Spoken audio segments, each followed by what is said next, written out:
Hi, everybody. Welcome to the Hotel News Now podcast. I'm Sean McCracken, news editor for Hotel News Now, here with CoStar's Emmy Hise and Tourism Economics' Daryl Cronk. And today, really driven by Emmy, we've decided to talk about international demand and how big of a deal changes in international demand patterns will be for, the upcoming travel seasons. So, Emmy, let's start with you. What really piqued your interest here, and why do you think this is something that should be on everyone's mind right now? Well, I think a lot of people are thinking about how are hotels going to perform this summer. So last year, a lot of Americans went abroad internationally. And the question is, what is going to happen this summer? And so, of course, that got the wheels spinning. Okay, well, which markets are impacted the most by outbound versus inbound on the US side? So I just feel like it's a question that's asked a lot, and we talk about it broadly. And why not take a deeper look into it? Mm-hmm. And Daryl, you're obviously the expert in this. So what's your perspective here? First, I agree totally with what Emmy said about U.S. outbound. It was so strong in 2023. So there's definitely a lot of interest around will that continue into 2024 and the impact it could have on the domestic hotel markets. And then kind of correlated to that is what about the return of the international visitor? When are they coming back? Which markets are coming back first? Because depending on the origin market, that could have impact on the domestic hotel markets that see the strongest recovery, depending on which origin markets they tend to draw their visitors from. Mm-hmm. So let's start answering those questions then. What are we seeing in the data, guys? I think at the high level, just international arrivals, we have seen international travel coming out of the pandemic start with your local regional travel, move out to short haul, and now we're seeing long haul. So for the US, the strongest, earliest returns came from the Caribbean, Latin America, Mexico. We're starting to see the European markets come back. We think they'll be fully recovered by 2025. And then probably lagging the furthest behind are the Asian Pacific markets. And with a few exceptions, in general, we think that those markets are fully recovered in 2026. Mm-hmm. So what's the thinking there then? Why do we expect Asia Pacific to be fully recovered at that point? We think that, like the other markets, they're following the same pattern of regional, short haul, and then long haul. And so Asia Pacific to the US is truly long haul, much further travel distance than from Europe or Central America. Yeah. So it's just taking them a little longer to build back up to those long haul trips. Yeah. Emmy, is your outlook on this similar then? Well, obviously, Daryl and Tourism Economics are the expert on this. Yeah. So I am going to rely heavily on what Daryl says. And what I bring to the table for this round is correlations, if they make sense, between hotel performance as we get kind of into the weeds here. But based off of what I am seeing in some of the markets, it makes absolute sense. San Francisco obviously has a heavy distribution from Asia, and they're the least recovered in terms of both international inbound demand and occupancy in general. However, when you look at the share of demand, like from international, so looking at share of demand, the international share of overnight visitors for total hotel occupied room nights in 2019 and trailing 12 months, 2024, that share is actually even. But what that tells us is that there's more going on in San Francisco than just the international recovery. Yeah. It's definitely a factor in it, but the demand denominator is so much lower that share, it remains the same. Mm-hmm. So, I mean, if we're talking about, the different kind of recovery paths that all the different regions in the world are on, let's get into a little bit of how that translates stateside, because obviously, as you're mentioning, Asia Pacific's a bigger impact on San Francisco than it is on maybe some East Coast cities, but the quicker ramp up of Latin American countries means that, some of the southern U.S. markets are benefiting. So let's dial in on that. What are the markets that are poised to benefit now, and what are the ones that are kind of lagging? The ones that have benefited first probably are Southeast. So Florida, for example, with the large benefit they receive from the Caribbean and Latin American markets. So Miami and Orlando are projected to reach full recovery back to 2019 levels this year in 2024. Some of the Texas markets like Dallas, El Paso, again, because of the proximity to Central America and Mexico, those markets have experienced an earlier recovery. And then pushed out perhaps a year to 2025 or markets like Philly, New York, or DC, little more of a dependence on Europe, which is lagging a little bit behind Central America and Mexico. And then coming up furthest behind, as Amy alluded to, would be places like San Fran, Honolulu, and other West Coast markets that are more dependent on Asia Pacific and receive a smaller share of their international visits from Central America or Europe. Mm-hmm. Can I give a stat to kind of highlight a little bit of what Daryl just said? So I ranked the by location for international visitation. And Honolulu, or for us, we call it the Oahu market, was ranked number 8. It was the 8th highest in 2019. It is projected to be 11 in 2024, so dropped ranking, whereas Dallas was number 12 in 2019 is now up to number 8 projected for 2024. So that flip-flop of ranking of visitation is highlighting exactly what Daryl is saying with the shift of the origin. Is it getting worse in Honolulu, or is it just got better in other places, so it kind of got leapfrogged? I think with Honolulu, something you need to keep in mind is it's still the second highest trailing 12-month occupancy of all the markets. So take it with a grain of salt when I say it's moving around, but it is from that Japanese visitor for sure. And the share has significantly shifted. So I think where Honolulu is doing okay is they still are getting domestic visitors. But in 2019, about 29% of total demand was international visitors. And in 2023, it dropped to 19%. So that's a significant drop of share of international visitors, but again, offset by some of that domestic visitation. I imagine that part of that would be a currency, and because I talked to Jesper on the STR team for this podcast monthly, and the weakness of the yen is a big point that he likes to talk about. So obviously that'd be playing into that. It's funny because Jan Freitag just wrote an article about it, about people going to Japan. Yeah, it's a nice time to go to Japan if you can. Yes. And it was funny. As I was reading it, I was like, wow, I can list 4 people who've told me they're going to Japan. And I just I don't, as an analyst, I don't know why they didn't click till Jan posted his article, but I think that currency exchange and a nice time of year, like you said, impacts. And I think that currency exchange also contributed to what we alluded to early in this conversation about the U.S. residents, U.S. travelers going to Europe last summer. The strong U.S. dollar made it very advantageous for Americans to travel to Europe. So coming out of the pandemic, if you had excess savings built up during the pandemic and you wanted to travel and you'd always wanted to go to Europe, well, it was a really good time to go last year. Maybe a little less affordable this year, maybe a little go bit. To Japan.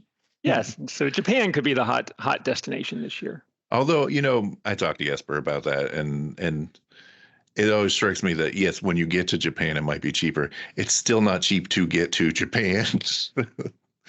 That might be the big obstacle there for those of us who are not extremely wealthy. So I do wonder, you guys, is the expectation then for international travel? Obviously, it's not going to normalize this year, but do we have a sense of what is normal now? Is it just what we saw in 2019? Is that what we expect to see in 2026 or whatever going forward? I think eventually we will get back there. And I think overall arrivals to the US we're projecting will reach 2019 levels in 2025.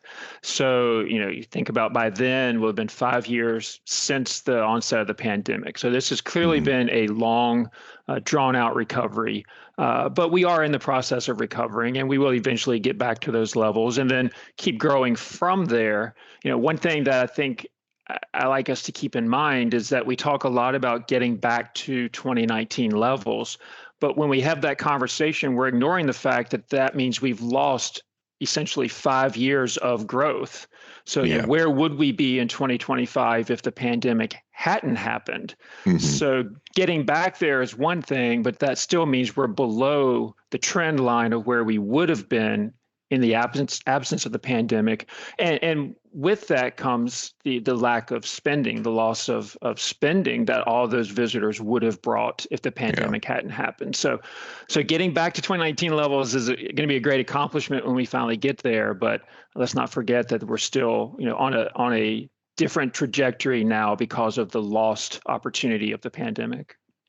Well, and I think the other piece of the puzzle of you saying it's normal is the outbound. Outbound is above. Inbound is not. So it's like more people going out, less coming in. So the normal is maybe even further. And at least the last sentiment I saw, and we're working through a forecast now, obviously, was that outbound travel is still forecast to grow at a slower rate, obviously not providing numbers, but that means that it's still growing outbound and still well above 2019 levels. But inbound not projected to 2025. Roll that all up. Yeah, which kind of, as somebody who's out in the industry and talking to a lot of executives, I will say that even as early as the beginning of this year, but, a lot of it late last year, there was this real hope and sentiment that everybody wanted to say, like, well, everybody wanted to go to Europe, did go to Europe. So that'll go back to normal this summer, right? And it feels like maybe that was a little bit overly optimistic at the time, but who knows? I know. Yep. Outbound was still strong in the first quarter of this year, above first quarter of last year. So we are still seeing growth in outbound travel, and I expect that will continue, albeit at a slower rate than last year. Yeah. I mean, doesn't that feel like the way it should be, though, with as strong as the dollar is? Like we were talking about it in relation to Japan, but that's true anywhere, right? The dollar is strong compared to any number of international currencies. You're going to have more people going than coming, right? That just seems logical. The exchange rate is certainly one factor that goes into it. I think for 2023, a lot of factors came together. Those excess savings built up during the pandemic, plus the pent-up demand, trips that weren't taken. Now here's your opportunity. And if you've got a few extra dollars in your bank account from those excess savings and the US dollar is strong, suddenly you had multiple factors coming together that made it a very advantageous time to take that international trip. So some of that was fulfilled last year, and thus we think that the growth rates will slow this year, but we do anticipate continued growth. Yeah. So we talked a little bit about the markets. I do wonder, are there any markets when you guys think about, maybe the share of international demand is well below what you historically saw, but it is still performing strong and it represents a huge opportunity. Is there anywhere where we can cast this as kind of a silver lining type of thing? Silver lining, like markets that you think like it could be a fuel on the fire type of thing is what I'm wondering. Are there is it like in New York's already doing great, but once we get everybody coming back, it'll be even crazier than we see it right now. I just wonder if there's anywhere that this represents an opportunity. Can I take you on a national tour of a few destinations to talk about this? Okay, so imagine I am a European tourist coming to the U.S. for the first time. Take me across the country. Okay, so for New York specifically, because you asked about it, it has the highest amount of international overnight visitors of the markets. It also has the highest trailing 12-month occupancy before in 2019 and to date. So a lot of international visitors correlates with high occupancy. The share of international demand was 34%. Now it's 32%. Occupancy, though, is still slightly down. So there's more factors than international. It's about 4 occupancy points below 2019. But the 2023 international visitor was down about 14.3%. So those numbers don't really make sense when you see occupancy is not as far down as international, but also you have to keep in mind New York has less supply now. So I think it's more of a demand ratio, but I'll just say the share is similar and it still has high occupancy. So New York is benefiting from the international demand and has more room to grow considering it's down 14% from 2019 levels, looking at year in 2023. So there's New York. I will pause before I do my national tour in case Daryl has any comments to New York with what you're seeing. No, very, very similar. New York fits into that category I alluded to earlier, Northeast, so a little more reliant on Europe. But I mean, New York's such a huge destination for all international travelers. They certainly will stand to benefit probably the most as travel comes back. And as you alluded to, they're already doing pretty well. So the international is just going to further their performance. This is unrelated and completely anecdotal. But so I was in Berlin a few weeks ago. I was talking to a woman who worked at a company in the Netherlands. She's from the Netherlands. She's telling me she's come to the U.S. for the first time ever this summer. You want to guess what her first U.S. city is going to be? Part of her trip will be going to New York, which is why I thought of this. But that is not her gateway into the country. Either of you want to guess what her first foray into the U.S. will be? Missoula. Missoula, Montana would be a good choice, but it is not Missoula. Daryl, you want to make a wild guess? Sure. And where is she coming from? She's coming from the Netherlands. St. Petersburg, or one of the beaches on Florida's Gulf Coast. You're geographically closer. It's Charlotte, North Carolina. Oh, so she's going but she's like, well, I was in the U.S. I decided to take a trip to New York too. Like it's down the street. But anyway, that was a complete aside. So take me across the country now, Emmy, like our Dutch friend going from North Carolina to New York. I think that actually Daryl has a really interesting perspective on, depending on the origin of the traveler, if they stay long-term in a destination or if they hop around like crazy. Not like crazy, but just want to see more. What would feel like crazy to us, right? Like that type of jump. Like you would never say, I'm going to go to New York City because I'm in Charlotte for a week, right? So it is a different perspective. I mean, Daryl and I talked about this, and so our au pairs from Germany. I keep bringing her up on all these podcasts. But I know every talking episode about international. we get I know. I need to start update. giving her like credit or something. But anyways, her parents are coming into town on Sunday, and they're doing a road trip. And so I'm in Denver. For people who don't know that, they're flying into Denver, spending one night in Denver. Then they're going to go on a road trip to the Four Corners, Grand Canyon, Las Vegas, LA, and back. Right. That's a lot of time on the road. Yeah, and they're here for 7 days. So that's a lot. Oh my gosh. So a 6-day road trip.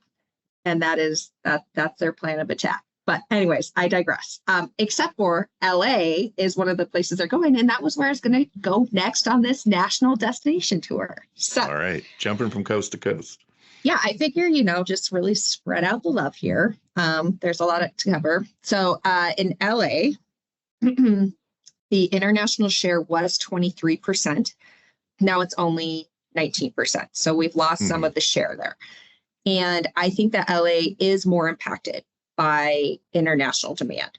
So LA in 2019 had the 4th highest 12-month average occupancy. Now it's down to the 11th spot. So I looked at the demand to kind of see where's this occupancy coming from. Total demand is about 2 million room nights down. Looking at the international segment, it's about 21% down, which is 1.6 million visit nights lower. So a big chunk of that is international. And again, there's a lot of nuances we can go into it, but that just highlights that, okay, LA is one of those markets that international demand is definitely impacting some of that performance recovery. Yeah, I mean, that's a pretty direct connection thinking about those numbers. Yeah. So, okay, Daryl, let me give you a chance. I've been chatting a lot for LA. No comments on LA? Nope, sounds good. Appreciate Okay, your well insight. now I'm going to go to Florida, which, you know, is your home state, Daryl. So you're going to have to comment on this. But we already kind of talked about it a little bit. So the third top inbound destination is Orlando. Fourth is Miami. Yeah. We're going to talk about Miami, though, because this is an interesting one. And Daryl helped highlight this and put it out. But Miami had one of the largest declines in international share of demand between 2019 and 2023.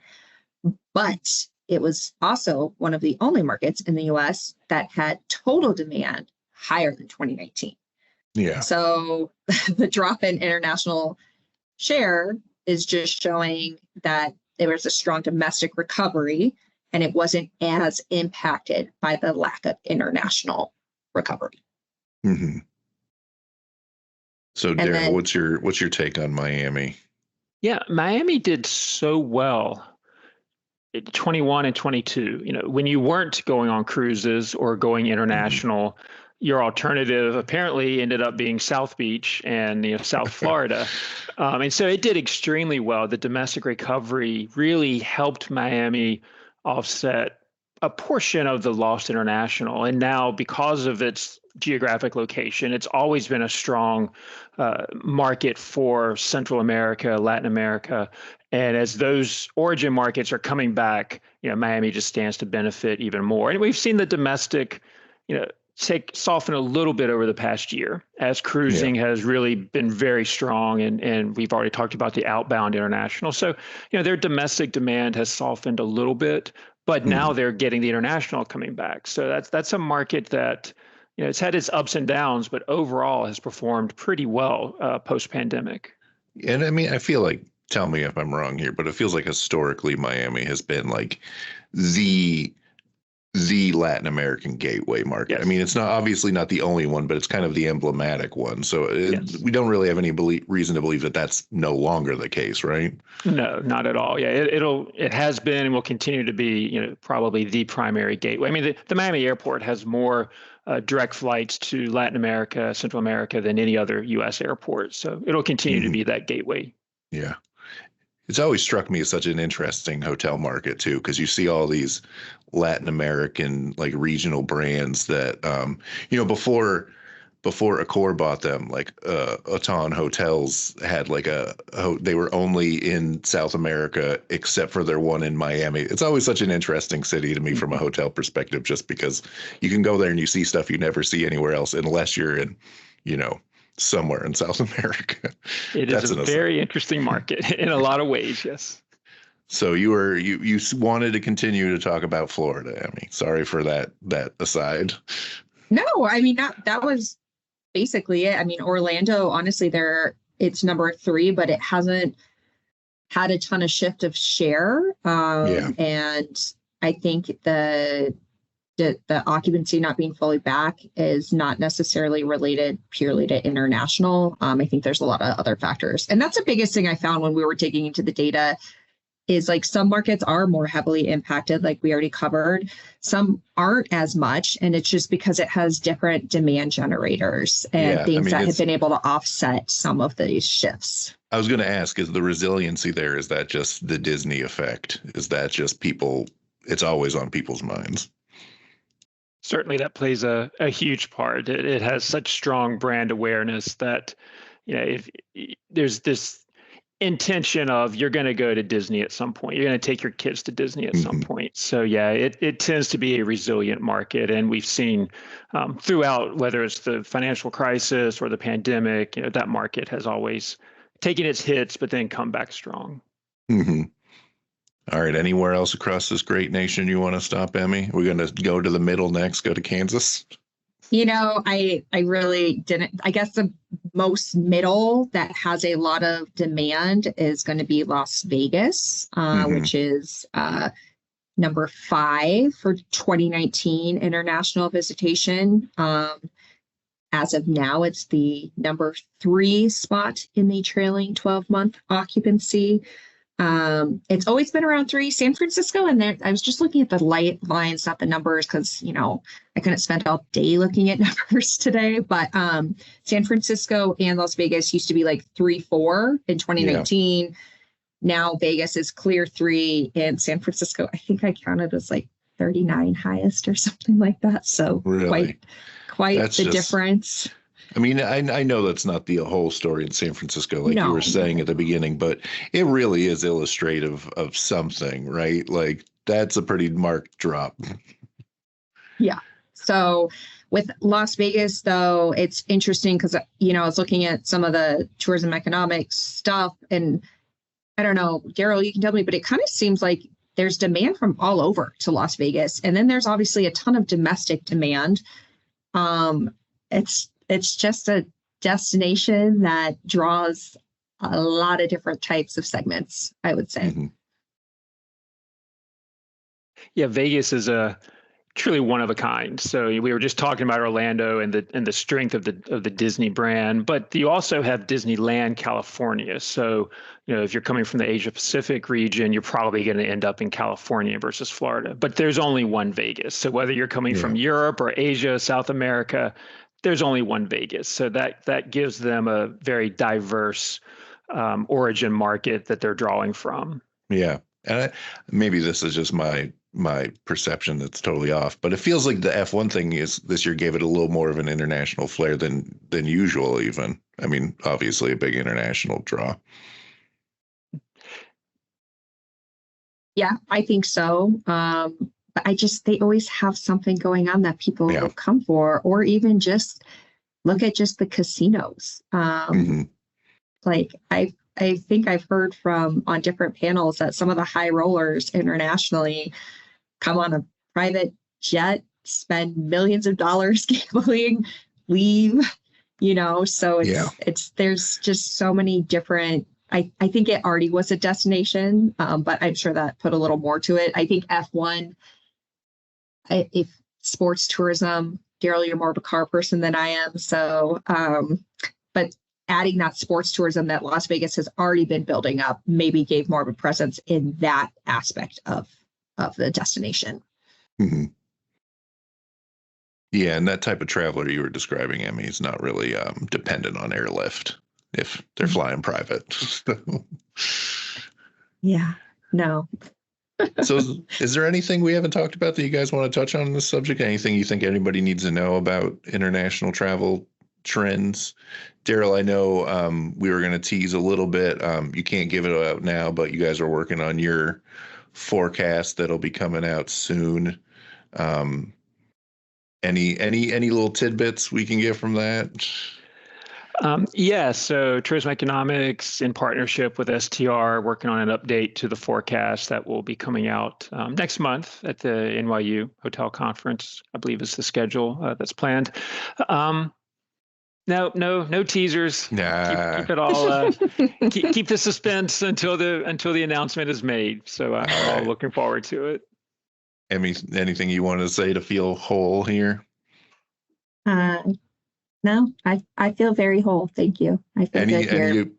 We got the au pair corner. Any other recurring segments that you want to touch on? You want to talk about Super Nintendo World or anything? I was wondering if Universal was going to come up on the Orlando side. Yeah, it's opening up in Orlando too.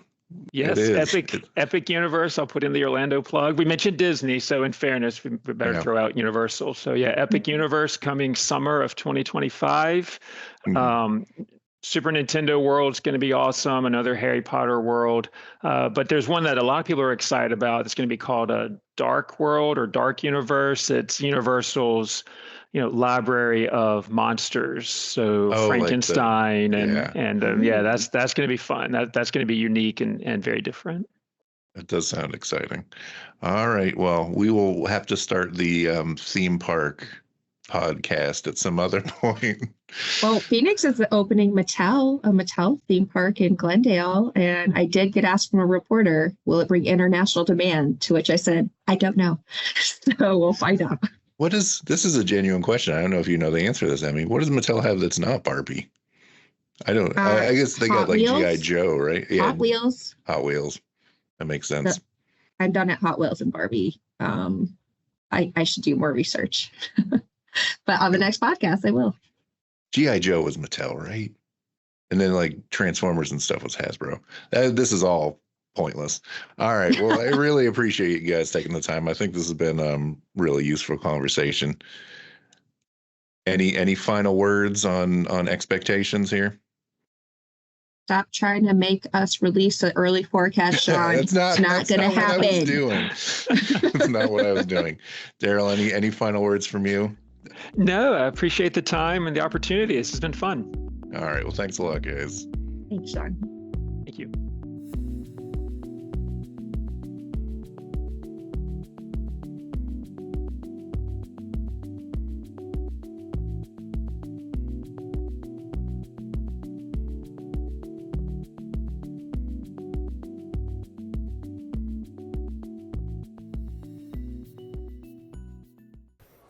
Hi, I'm Isaac Colazo, Vice President of Analytics at STR.